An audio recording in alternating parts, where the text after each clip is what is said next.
le programme du Centre d'art et de culture est sur culture-juive.fr. Radio J. Radio J. Le 10-11, Lise Gutmann. Radio J. Les invités de Lise Gutmann. Radio J. Et tout de suite, j'ai le plaisir d'accueillir dans le studio de Radio J Karen Fredge, directrice générale de la fondation Kazip Kojazor. Karen Fredge, bonjour. Bonjour Lise. Alors, depuis quelque temps sur nos ondes, on entend qu'un grand gala va se tenir le 5 février. C'est le grand gala du Kazip Kojazor qui a lieu tous les 2 ans, avec des invités prestigieux tels que Johan Sfar, Raphaël Enthoven, Jérémy Ababou et tout récemment encore Elsa Zilberstein. Alors, ce gala, je crois qu'entre le moment où on a pris rendez-vous pour l'émission et aujourd'hui, eh bien le gala, il reste 15 places. C'est ce qu'on m'a dit. Une quinzaine, pas plus. Mais on espère que les 15 places disponibles seront remplies après cette émission. Oui, alors écoutez-moi. Je compte sur les auditeurs. On se précipite. Kazip.fr, CASIP, ou alors 01 49 23 71 40. 01 49 23 71 40. Alors, ce gala, quelle va en être la spécificité, Karen Fredge? Alors, ce gala, en fait, il a pour objectif de réunir et de revoir nos principaux soutiens. Lors de ce gala, en fait, on présente le bilan. Il y a 2 ans, lorsqu'on a fait le gala, nous nous étions engagés et nous avions obtenu un grand soutien de nos donateurs à créer un centre de jour pour les personnes à la rue. Oui. Alors, je suis heureuse d'annoncer que ce centre de jour, mais je pense que c'est connu maintenant, mais que ce centre de jour a ouvert ses portes à peu près 8 mois après le gala, qui fonctionne depuis plus d'1 an. Et c'est malheureusement très utile, c'est voire plus. malheureusement très utile. Il reçoit environ une 30aine de personnes réparties sur la semaine. Ce sont des personnes qui sont à la rue et qui viennent chercher dans ce lieu un peu de chaleur, un peu d'hygiène aussi, parce que être à la rue, c'est pas simple. Et puis, surtout, ils viennent se reconnecter avec la communauté. Parce que quand on est isolé, que ce soit parce qu'on est à la rue ou que ce soit parce qu'on est seul dans sa maison, ce dont on a besoin, c'est de se raccrocher, se reconnecter à sa communauté. Et c'est ça que ce centre y permet. Donc, on est très, très heureux d'avoir pu l'ouvrir grâce au soutien des donateurs qui sont venus au gala et de ceux qui ont continué à nous soutenir après. Alors, vous avez une idée de ce que ce gala qui arrive à grands pas va pouvoir vous permettre de réaliser ou pas encore? Alors, on a toujours 2 axes de travail. On a un axe de travail qui est de développer des nouvelles réponses, comme effectivement l'accueil de jour, mais d'autres, on en parlera. Et puis, on a un autre axe qui est d'assurer nos actions de façon continue et permanente. Parce que malheureusement, oui. La vulnérabilité, eh bien, ça dure. Et nous, notre travail, c'est d'accompagner les personnes qui sont vulnérables. Bien sûr. Alors, vous faites un travail important en continu. Vous êtes une fondation reconnue d'utilité publique. Ça aussi, c'est très important. C'est très important parce que c'est très engageant. Ça nous engage à une grande transparence et ça fait partie de nos valeurs. Donc, on est très contents de faire partie. Mais ça signifie aussi que si elle est reconnue d'utilité publique, c'est qu'elle a un rôle qui est d'utilité publique, c'est-à-dire aider les personnes à assurer un service qui est reconnu d'utilité publique. Et donc, ça veut dire avec un impact social qui est fort.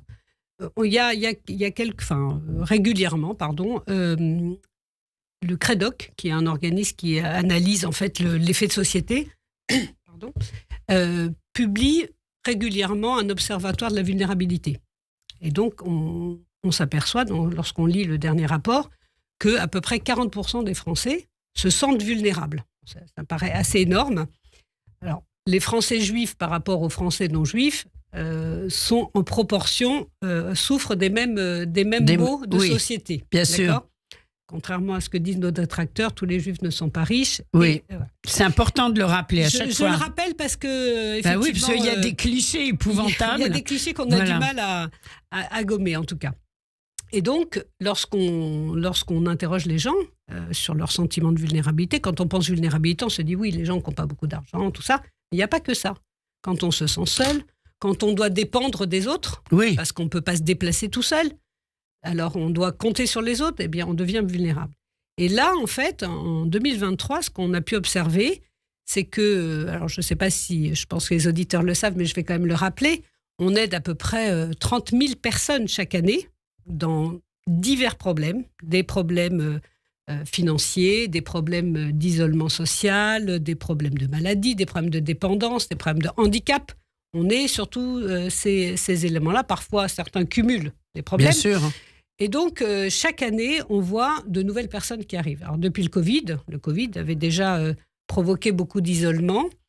En 2023, c'est l'inflation qui est venue apporter, en fait, de nouvelles personnes. Donc, voilà. Donc, depuis... Oui, parce que l'inflation, ça a fait tomber pas mal de personnes.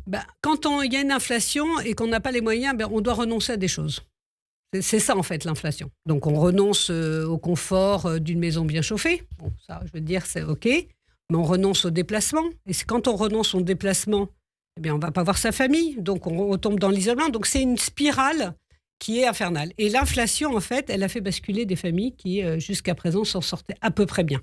Ce sont des personnes qui travaillent, qui ont des petits revenus et qui ont basculé parce qu'ils mettent leurs enfants à l'école juive, parce qu'ils ne veulent pas aller dans les quartiers. Donc, il y a des coûts qui sont incompressibles, le logement, l'école, et puis, effectivement, le reste, ça devient difficile. Donc, voilà. Et là, donc, le Kazib Kojazor est présent. Et comment est-ce que vous pouvez les aider ? Eh bien, on les reçoit, notre service social les reçoit, évalue la situation, et nous avons un certain nombre de programmes d'aide, y compris d'aide financière. J'en parle parce que le gala, c'est aussi... Pour nous, oui. le moyen de récolter des financements pour qu'on puisse distribuer, on distribue à peu près 1 200 000 € d'aide financière directe pour payer l'électricité, pour payer de la nourriture.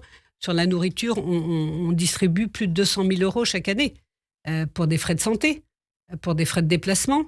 Voilà. Donc, ce que nous amène le gala tout au long de l'année, ça nous permet de continuer nos actions d'aide auprès des personnes qui en ont besoin toute l'année. Juste un chiffre quand même pour... Oui, c'est important. En 2023, on a eu 621 demandes supplémentaires.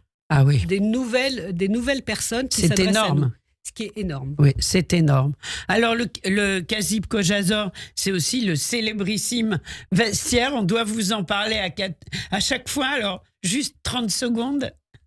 Oui, écoutez, oui, bien sûr, l'historique vestiaire qui se réforme, oui. Parce que effectivement, et qui devient maintenant un vrai centre de redistribution. On est maintenant dans l'économie circulaire. Dans l'économie circulaire, donc nous on le faisait déjà depuis 200 ans. Mais on oui, collectait des vêtements pour pouvoir les redistribuer. Aujourd'hui, on continue, mais on le fait aussi avec des produits d'hygiène. On le fait avec d'autres produits qui sont ensuite redistribués soit à la population qui vient et qui est accompagnée par le service social, soit aussi dans nos maisons. Parfois, il y a des gens qui n'ont pas les moyens, donc donc ça devient un véritable centre de redistribution. Mais les produits d'hygiène, c'est vous qui les achetez ou c'est les personnes qui peuvent les apporter ? Alors, non, les produits d'hygiène, on les achète. On les achète, mais on les achète, en fait, on les a gratuitement. Oui. On ne les achète pas, on paye juste le transport. Il y a des associations qui se chargent, en fait, de collecter et de redistribuer. D'accord. Des associations comme la nôtre. Donc voilà, on élargit notre champ. Bien sûr. Avec de nouveaux produits, parce que l'hygiène, c'est aussi très important. Il faut être habillé et propre. Voilà. C'est important si on va chercher du boulot ou si on doit se présenter quelque part. C'est important, évidemment. On se recale un peu sur le gala. Donc, que va faire Johan Sfar ? Écoutez, je laisse les gens qui vont venir le découvrir. Il va prendre la parole. Il va parler, voilà. Il va prendre la parole et je crois que il est très engagé. Tout le monde a pu voir qu'il est très engagé de manière générale. Et depuis le 7 octobre, il est particulièrement actif. Il doit nous faire aussi un joli dessin. Voilà, donc je le laisse. On fera découvrir après. Voilà. Raphaël Enthoven. Il est aussi. Il va parler connu, également. Il va parler. On va beaucoup parler d'actualité parce qu'évidemment toute la communauté est quand même Oui. extrêmement préoccupés. On est tous et tout le sur monde l'info. est meurtri et préoccupé par ce qui se passe en Israël. Mais oui.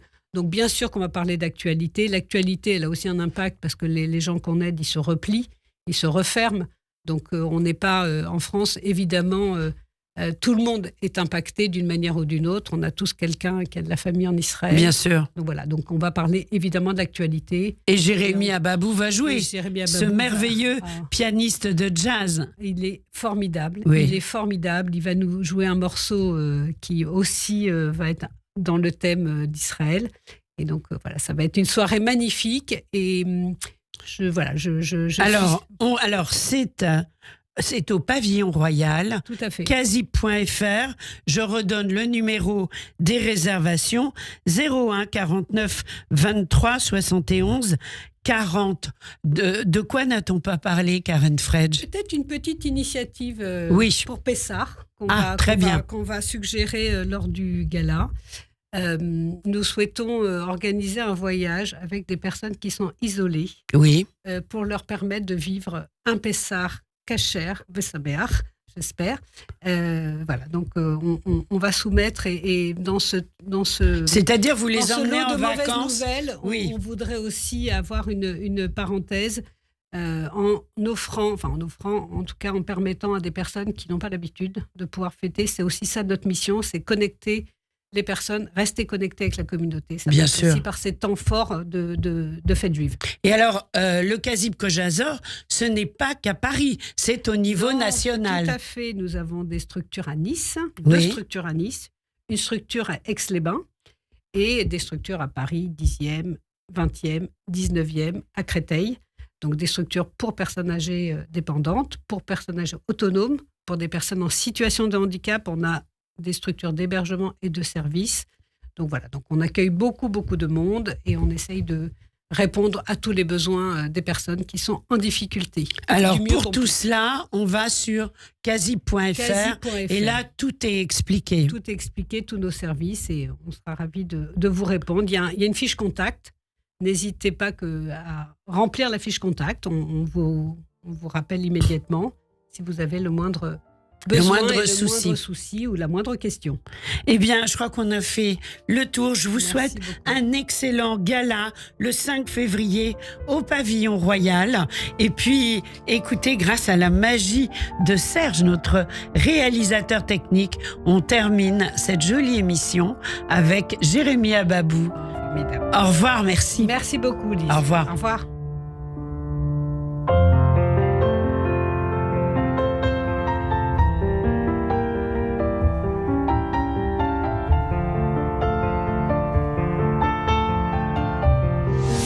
Radio J. Votre programme revient dans moins d'une minute.